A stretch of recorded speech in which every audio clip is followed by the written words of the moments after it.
I've been busy cutting up all these 2x6s here to build more air pruning beds, and I wanted to take a second, take a break from cutting, and just talk a little bit about springtime workflow in the nursery. It's late March here, and I thought it would be cool to make a video talking about just going into detail into what the springtime workflow looks like in the nursery for me, the way that I'm doing things this year. And as I've been trying to make this video, I've been dealing a little bit with the wind. It's been kind of windy out. It's been hard to actually speak and have my voice be picked up by the camera, while I'm out here working. And so I think what's going to have to happen is today it's not as windy, so I'm going to do as much filming as I feel compelled to do today. And then I've taken a lot of footage over the past several days, so part of this video might turn into a voiceover of that sort of thing. But as I've been explaining these ideas to the camera, what's becoming clear to me is this is also kind of a cool opportunity to talk about and compare a lot of different ways to grow trees, and to grow trees, efficiently and inexpensively. I really have not been doing this for that long, and what originally got me inspired, I've always been really passionate about trees, but what got me really inspired to start growing trees was seeing videos out there on YouTube, on the internet, and just being really inspired by how simple it looked and how low the startup cost was just to try it out. For me, once I grew a few trees, I was just hooked. There's just something really, really special about seeing a tree grow from seed, seeing it wake up, and it's only a few hours old, right? And this thing could outlive you.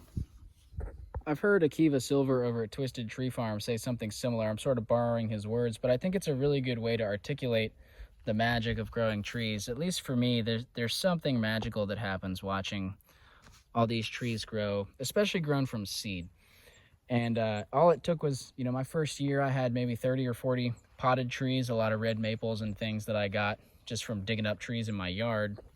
From there, the next year I built a few air pruning beds and started learning how that worked. And more on air pruning beds a little bit later in this video, but here's just a quick clip of what an air pruning bed full of a lot of walnut trees can look like in the summertime. Had a few more potted plants and quickly realized that I don't love maintaining potted plants. They require a lot of watering, a lot of frequent irrigation, and you can deal with root binding in the bottom of the pots. But so I started exploring the air pruning bed thing, and then I really just dove in deep and built out about 12 air pruning beds the following year, and it just exploded from there. So here is an example of some pretty good root binding in a pot. This happens to be a Lenten rose and not a tree, but this was a gift to my mother, and I think it'll be okay. I had to cut the roots with a knife and really break them up, but this is an example of how extreme the root circling can get. So I want to talk about various ways that I have grown trees and just kind of detail what it takes to get started. And again, I think that the springtime workflow is a really, it's just a convenient time for me to talk about this because I'm doing all sorts of different activities. I'm starting trees in many different ways. One of the easiest ways to get started is just pots. You can see here a bunch of potted red maple. That's what this is, a red maple in here. See if I can get the camera to focus and you can see the nice red tips on there. I think red maple are beautiful. They're a native tree, very hardy. They can handle wetter areas, drier areas. They're just a hardcore tree, and they're commonly used as street trees. There's no shortage of red maples. I grew up on a street lined with red maples, and anyway. So like I said, I don't love pots, but I think there is a place and a use for pots, and it's a really easy way to get started because you can get pots easily for free. You don't need a very large amount of soil if you're just going to have a few pots just to kind of test the water, see if you like growing trees, that sort of thing. I'm not going to talk a ton about this in this video, but you can grow trees directly in the ground. This is a bed. All these sticks are black walnut, and so you can do kind of like a raised garden bed in the ground and start trees that way. We can touch on that a little bit. I'm not doing that a ton this year just because I'm kind of moving. I'm in between sites this year, and to have an in-ground bed, you have to it really pays off to work on improving the soil and being in one site for more than just one season. Here's that same bed of black walnuts earlier in the season. You can see they're planted really dense, and the goal would be to dig all these up and transplant them this winter. Definitely growing in the ground. That's another one where you don't need a whole lot to get started other than access to space and time to improve the soil. There's ways to improve the soil faster, but you need some equipment. You'll need to have some inputs. You need to maybe do an initial tillage add in some compost or some sort of organic matter. Ultimately, if you are intentional with soil health care, your soil in the ground is going to get better and better every year. So we can touch on that a little bit. We're over here where I'm potting up some more plants. Another thing I'd like to talk about is these milk crates, or they're not really milk crates, but these plastic crates that I grow trees in. They're kind of like a makeshift air pruning bed, which is the next thing we'll talk about. These, again, you can often find them for free. If not, you can find them for very cheap on like Facebook Marketplace, Craigslist, that sort of thing. They're a waste stream item. They're used to haul produce and then they're thrown out. I don't know that they can be recycled. They can certainly be reused, and I grow a lot of trees this way. One of the major benefits to these growing trees in this system is it's kind of like a makeshift air pruning bed. The bottom is perforated just like this. And so in this type of a crate, you will not have any root circling like you will in a pot. There'll be no root binding. It's completely air pruning. We can get more into what that means in a minute when we talk about the air pruning beds that I fabricate, that I build. One major disadvantage to these over the air pruning beds that I build, which we'll get into in a minute, these are not going to provide you rodent protection. Neither is a pot. So if you're interested in growing nut trees, that's something definitely to consider, is that the seed is a very highly desired food source by all sorts of rodents. And so having some sort of protection is going to be important. It's less important for something like, this is an Osage orange. They're not as interested in those seeds as they are, say, an acorn or a walnut or a hazelnut. So here's an example of some sycamores and some black walnuts that I had growing in these crates last summer. Another disadvantage with these crates, overall I do really like them, but another disadvantage is just that they are small, and so they don't hold a lot of volume of soil or water, and the sides are perforated, so there's a lot of evaporation. So keeping up with watering these can be somewhat challenging, but as long as you're on top of watering and rodent protection, I really like these as a way to grow trees. So here are some various acorns that I'm planting into these crates just to see if I can get away with acorns. This is water oak and willow oak. There's no rodent protection in these bins, so we'll see how that goes. And then here's some persimmons that I scattered into this crate, and we're going to see if we can get a nice good crop of persimmons out of this one. Another thing to consider is that something like an Osage orange has a different type of root structure than a nut tree. A lot of our nut trees and some of our fruit trees tend to put down a deep taproot. Hickories, black walnuts, oaks, they're really known for this. Other species, Osage orange, red maple, they tend to focus more on horizontal roots. All trees will be very prone to root binding in pots, but it's more dramatic for the taprooted trees. Taprooted trees are very difficult to grow successfully in pots. What I should say is you might be able to grow them in pots, but transplanting them out and having them have a long life in the ground can be difficult for some of those taprooted trees.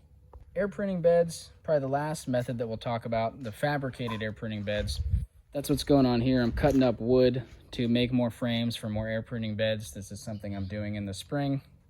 Right now I'm expanding the nursery. I tend to be building air pruning beds fall, winter, and spring, and I just go until I have enough space for all the seeds that I want to start in a specific season. Now, this is, we're in the process of building. I've got my saw, got my table, my tools, and all. None of these are complete yet, and all my completed and built air prune beds are at the other nursery site. So I won't be able to show you those here. I'll stitch in some other footage and voice over it in a little bit to talk more about what an air pruning bed is, why I use them, and how I build them. So here's another look at some of the air pruning beds that I had set up last summer, and I think overall this is one of my favorite ways to grow nut trees. I would say I probably grow the majority of my trees in air pruning beds right now, but I think there's a time and a place for them. They're not always appropriate. But if you're not familiar, the major benefits to an air pruning bed, it fully protects the seed from rodents because it's encased in wood and metal screen hardware cloth that they can't chew through, and it 100% prevents root circling, root binding. It makes a really easy to transplant root system with an intact taproot. You can grow hundreds of trees in a small space. There is a decent amount of material cost and labor to put them together, but once you put them together, they'll last multiple years, and in a very small space, you can grow hundreds and hundreds of trees, thousands of trees in, like I said, a really small space. So it's very efficient, and you only have the trees in the bed for 1 year, but it's a really, really nice way to grow a lot of trees in a small space with a relatively small amount of input infrastructure work. Okay, so to show you what I mean, here are some chestnuts that I pulled out of an air pruning bed last fall. And this is a really good example of what you want out of an air pruning bed. So we have chestnuts, they were protected from rodents. The root pruning happened in the bottom of the bed, and so there is no root binding or circling, at the bottom of the roots. They have a nice intact taproot without any damage, but they also have a lot of nice horizontal, finer feeder roots, which make them really good, ideal for transplanting. I imagine a lot of you watching this are familiar with what an air pruning bed is. If you've seen my other videos, I talk about these a lot, and there's a lot of other folks on, in the internet land talking about air pruning beds. So I'll link one of my videos here if you're interested to see a dedicated how I build air pruning beds and why I build them type thing. But the basic gist, this is what they look like when they're empty. You have some sort of frame. I like to make them out of wood, and it has to have an open bottom. It has to be exposed to air on the bottom. I like to use hardware cloth screen to accomplish that, but you could definitely play around with different materials. And, the basic gist is you'd fill it up with soil, put some tree seed on top. The seed is going to grow down through the soil, and as the tip of the root explores downward, it will eventually encounter that screen. When it pokes through that screen, it's exposed to air and is very gently pruned, and the root learns, I can't go that way. So I'm going to focus my energy on horizontal roots above this point. That's basically the mechanism of how there's no root binding, but also there's no damage to the taproot because it's such a gentle pruning. Now you can also install these cages on top, which is, I use the hardware cloth again to build the cages, and that allows you to have rodent protection for your nut trees. There's some chestnuts in this bed. Here I'm sowing black walnuts. There's a lot of different ways to build these. I would advise you, if you're going to build them, to try to make them sturdy. Soil is heavy, and so you can see I've got a lot of center supports and braces in these beds to make them sturdy. You can see that when they're empty in that earlier clip. Here are some bitternut hickory going in. Because the trees are only going to be in here for one season, you can sow them pretty thick. The general rule of thumb is the thicker that you sow them, the smaller the trees will be in that first year. So try to find a happy medium. Here's some pawpaw seeds going into an air pruning bed. In 1 or 2 air pruning beds, you can grow several hundred trees. They don't take up hardly any space at all. They're easy to put together. You can build them with recycled materials. A lot of upsides. If you're going to build a lot of them like I have here at the nursery, it does start to take a lot of time and materials to do.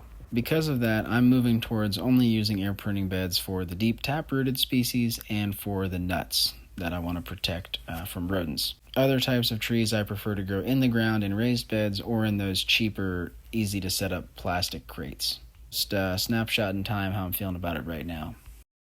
What I would encourage folks to do is to start slow and take all of this really as a recommendation, and don't feel like you have to copy it exactly. I think there's a lot of room to iterate and explore differences, little nuances in how you're doing things. Air pruning beds is a good example. This is new pressure treated lumber, but I've built these in the past with scrap wood that I have reclaimed from the waste stream and scrap screws, that people were throwing away basically. Now I lean towards building them with this pressure treated lumber that's going to last a long time, and I have, nice brand new screws with the torque spit that are just easy to use. But it doesn't have to be that way. These can be made of all sorts of different material.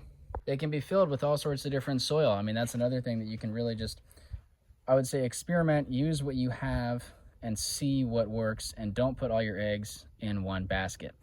This is a pile of leaf compost. That's my preferred medium for growing trees because it is inexpensive. Oftentimes you can get it for free. Sometimes you have to pay for it or go haul it yourself, but it's readily available in a lot of places, not everywhere. Trees seem to love it. It's in a way mimicking the forest floor. They would grow naturally in a lot of leaf litter, right? But I would say experiment. I mostly put leaf compost like this into my air pruning beds.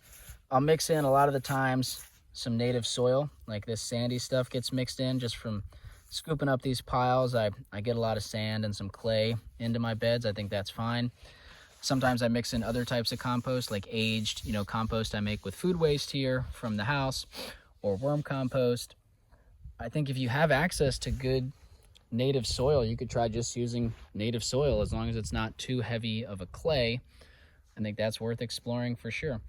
And all this applies to filling air pruning beds, filling crates, filling pots, all of that. You got to fill it with something. I would recommend exploring, if you're going to use pots, maybe mixing in some perlite for drainage. In my experience, that seems to be somewhat helpful. I wouldn't say it's required, but it's something that is relatively cheap to do. I try to avoid, personally, using any peat-based inputs or cocoa. I don't like shipping things in from super far if I don't have to. Not making any judgment calls of anyone who does. You know, if you're shipping that stuff in and you feel that that's appropriate, I think that's, you know, I'm not making a judgment call on that. I'm just saying that for me, I get good growth with the leaf compost. It's local. I would prefer to do that over shipping in peat moss from far away. And also the peat moss extraction is a pretty nasty process. It's destroying a really valuable ecological resource. So that's not what this video is about, but it's worth mentioning. What I would say there, though, you know, if you're just trying to grow a few potted trees just to get started, there's no harm in buying a few bags of soil from the, you know, the big box store that has some peat moss in it. I don't think that's really the end of the world. Sometimes it's nice just to buy a little bit of soil to get you started, you know. The last thing that we'll talk about in this video is fabric pots, grow bags. I really don't have any experience with these. A friend of mine just brought some by for me to try out. We're gonna try growing some nursery stock in these fabric pots, some of them above ground, some of them in the ground. We're gonna probably try using different soil mixes and just try to learn how they work for nursery trees. So at this point, I feel like we've gotten a good view of what's going on over there where I'm getting things potted up. We've seen some of the air pruning beds. This is kind of what's left in the springtime. I've got pots of healed in bitternut hickory that are waking up that need a home. Here's some smaller honey locusts that need to get potted up, right? Some smaller persimmons in that pot. Here's some black walnut waking up here, right? You saw that other bed of black walnuts. So I've got a lot of trees that are kind of desperately in need of being potted up. It's kind of getting late. This whole moving process has me a little bit behind. This is definitely work that could have happened earlier in the spring, or in this climate. This could even happen all throughout winter, really. The ground doesn't freeze super hard here, so this is stuff that could have been happening earlier. I just didn't have the time to get all of it done. I've been kind of whittling away at it throughout the whole off season. More oaks in this pot here. So I've got a lot to pot up. It's not the end of the world if they don't all get done, but if I have time, I'm going to keep going, chipping through them as I can. I've still got some seed left in the fridge. I'm at a point now where all of the seed that I had stratifying outdoors in buckets, that's all been planted. I just have a little bit left in the refrigerator, so that feels good. But yeah, springtime, planting seeds, planting trees, potting things up, transplanting them in the ground, thinking about different growing methods, thinking back to what got me started, what got me inspired, what methods I was using when I started, and how I've kind of changed and grown over the past several years as I've really, you know, dove deep down this rabbit hole. More red maples, you know, healed in over there that I have to get potted up somehow. Got a load of stuff going up to the new site. I just got to get all this wood loaded up. I'm going to actually complete the process of building the beds up at the new site. Starting to get warm out again, trying to stay hydrated, trying to stay out of the sun or stay covered up an appropriate amount, you know. Also kind of the end of the season for gathering and starting cuttings. I'm not just growing things from seed, I'm starting some stuff from cuttings. I'll show you guys a little bit of footage of that. Alright, so some brief notes on growing trees and shrubs from cuttings, and then a few just like closing thoughts, things I'm thinking about as I'm editing this video. So these are hardwood cuttings, and this is roughly the size that I like to take them, although you can take them smaller and still have success. You can take them larger and have success. I really like to work with the species that are very easy to start from cuttings. So in that clip you were seeing willow. Here I'm watering some elderberry cuttings. Those are two plants that are extremely easy to propagate from hardwood cuttings. They have to be dormant cuttings taken in the off season. But you basically just stick them in the ground, the same orientation that you took them off the plant. You know, you don't want to have them upside down, but you just stick them in the ground and water them, and they root. They don't need any rooting hormone or special attention. They're very easy and fun to propagate from cutting. There's a few other plants that are easy to do from cutting like that. Currants come to mind, potentially false indigo bush, but willow and elderberry are the ones I'm the most familiar with.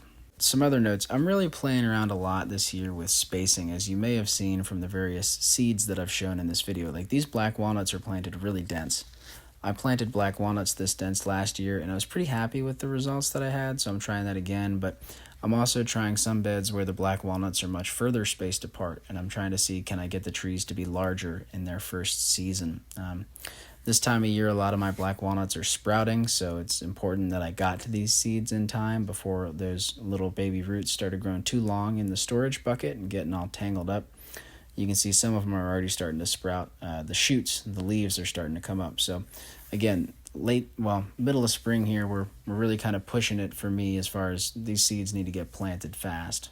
But that doesn't mean that there's not still time for folks out there to start planting tree seed. I've got plenty of seed that's still fully dormant in the fridge in storage. There's still plenty of nurseries out there that are selling seed, that have a tree seed available right now. There's various species you could go out and collect seed from in the wild this time of year, so it's definitely not too late to get seeds started. But when you store a ton of seeds over the winter, this time of year, some stuff is bound to start germinating in storage, and you got to be on top of that. Another thing worth mentioning, when I first got into this, I potted up a lot of trees that I had not started from seed, that, nature had started from seed. This time of year in the spring, when things start to leaf out, they're just putting out their first leaves, you can go out into lawns and wild areas generally. You can pick a lot of trees out of the ground that are just growing naturally, that are bound to get mowed to death by a lawnmower if you don't move them. And this early springtime period is the best time to do this because the trees are leafing out, so they're easy to see in the lawn and identify. And lawns are the easiest place to find these trees, but you can find little seedlings anywhere. And once you see them and identify that you want them, you just dig them up, try to get as much of the roots as you can, and you can pot those up. If you wait much later in the season, they're likely to get mowed over and potentially die. And also, the later in the season we go, it's harder to transplant them without them being in a lot of shock once they have their leaves fully out. Now, as a nursery, this is not something that I do a ton of. I don't generate... Most of my trees I get from seeds and cuttings. I don't go out and try to hunt, hundreds or dozens of trees in the lawns and stuff. But I do see a lot of trees pop up in the lawn and in the garden bed, and it is a nice way to generate some free plant material if you're into that sort of thing. I think no matter how you're growing trees, whether it's pots, grow bags, air pruning beds, plastic crates, in the ground, some other thing that I haven't mentioned, whatever, I think it's really important to mulch. A lot of folks that are growing trees know this, but it feels important for me to mention that mulch is always a good idea for tree propagation, even if you're just growing in pots. I know most of the time we don't think of mulching in pots as like a common practice, but that is something that I have found a lot of benefit in doing, and it's pretty easy, so I just would highly recommend mulch no matter how you're growing trees. Another, sort of interesting thought to share is that as a nursery, I tend to use the inexpensive pots and these plastic crates as a way to experiment. So in my hand there's some pecans that I got from a friend. They sat outside for a long time drying, like longer than just a few months. I don't know exactly how long they were drying, but I think they just got left on a porch for a while. So I'm not, I don't know if any of those seeds are viable. So, I'm not building an air pruning bed for them, but to take 2 minutes to fill up a crate with some leaf compost and throw them in and just see, hey, do any of these pecans germinate? It'd be cool to know how dry they can get before dying. So it's a little experiment, very cheap way to try that out, right?